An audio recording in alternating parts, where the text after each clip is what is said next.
Ministries, institutions, agencies, establishments, schemes for combating child trafficking. Ini yang ni. Anda combat child trafficking. Kat lagi ministry don.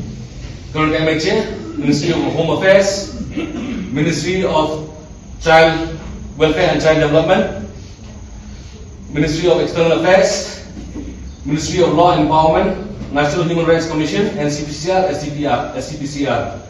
Kini ministry. Kita nak rekam dan nakai forces, BPRND, NCRB, CBI, CISF, all the police units.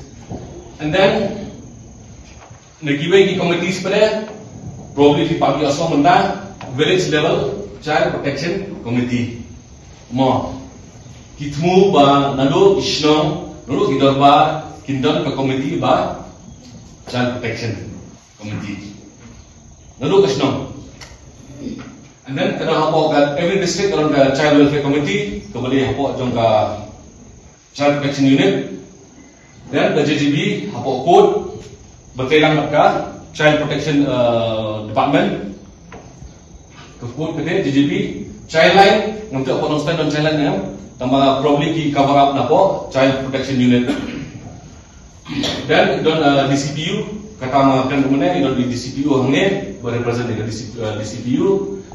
Dan napo SDPO every thana berkhad ke thana kita buat unit berkhad ka special juvenile police unit. And then ki irma group UAE police badai barabar hintai sub inspector hintai Shillong ki SDPO special juvenile police officer. There are done cases but involved here ki juvenile kena. Dan giron Haman district giron ka anti human trafficking unit kumbalong ka drug trafficking unit, anti drug trafficking unit.